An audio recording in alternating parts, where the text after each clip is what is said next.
in follow-up to the gentleman's earlier question about how we can take a first step towards getting rid of the Fed and returning to a sane monetary system, what about just repealing the legal tender laws so that we can use gold, silver, platinum, cigarettes, whatever we choose to do our contracts in without having to accept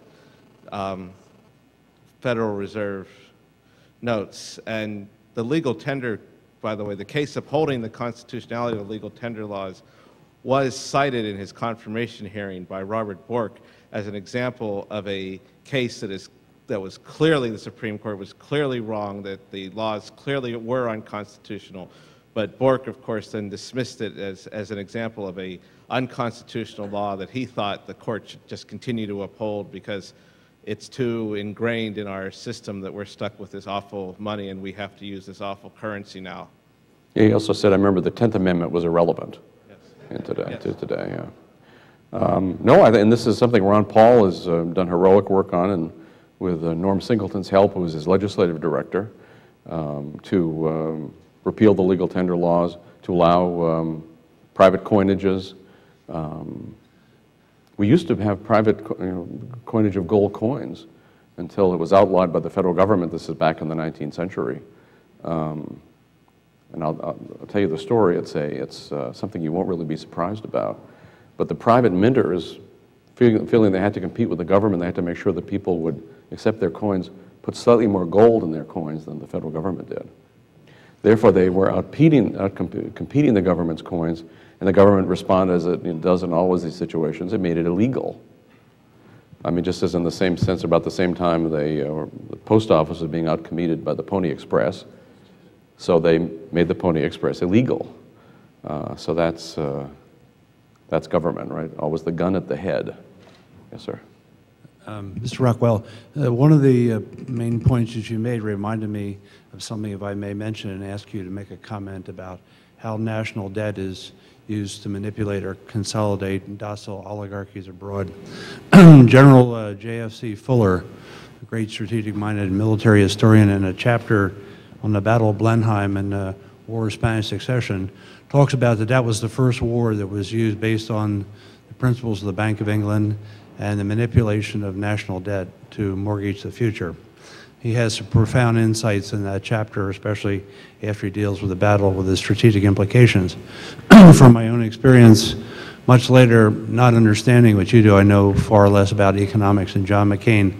I saw, though, how the manipulation of national debt, say in Mexico, when they couldn't meet certain things, when you renegotiate the national debt with them, you could give a patronage system to their oligarchs and they would give you crude oil from the south and things like this. So it was also a way of regime change or consolidating a regime that was favorable to you. I would ask you if you would mention, in addition with the Fed, how this concept of the manipulation of national debt, not just here but elsewhere, is also an instrument of power, one of the arcana imperii. You know, you remind me that when I had the honor to work for Ron Paul, that he was doing a lot of work on a bill called the Monetary Control Act of 1980. As you could guess from any government bill, right? I mean, it's always the opposite of what the title might suggest. And this was a bill, and he was the only one in Congress to talk about this, to predict exactly what was going to happen from the passage of this act. And this was the first bill that would allow the Federal Reserve to monetize anything. Up until that time, they'd been restricted. They could only monetize federal notes and bonds and bills. They couldn't but do other things. After this bill was passed, and I hope someday all of Ron's work on that, maybe that would make a great book. I mean, that was really extraordinary statements and extraordinarily predictive statements. And so it was first used, to my knowledge anyway, when under Clinton, all the Mexican banks were bailed out. And of course, it was actually American banks that were holding the Mexican government and bank debt. And so this gentleman is exactly right. This is a way that oligarchs are rewarded in foreign countries, put on the U.S. payroll. And it's, I think it was Noam Chomsky who described the American empire as the only empire in world history, with the exception of the Athenian Empire, that pretended not to be an empire. Athens was the same, they just had allies. However, the allies didn't do what they were told to do, which included depositing their money in the temple in Athens and sending troops whenever they were required, so then of course they were crushed.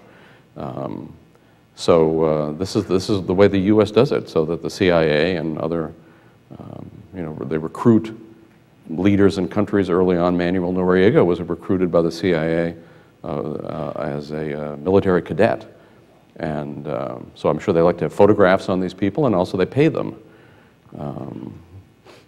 This is the way of empire. When Reagan, I remember in the Reagan administration, one of the many evil acts of the Reagan administration was to make it illegal to say who was a CIA agent in a foreign country, or who was on the CIA payroll. And this had happened right after somebody had revealed how much King Hussein of Jordan was getting every year from the CIA. Many millions of dollars into his private bank accounts. And that's what they made illegal. And, but this is the way the empire works. So yes, through debt questions, banking questions, as Dr. Higgs said, obviously assassinations and many other tools. But the financial tool in terms of regime change or keeping the regimes the U.S. likes in power is immensely powerful. Any other questions? So we'll adjourn for lunch. Thank you very much.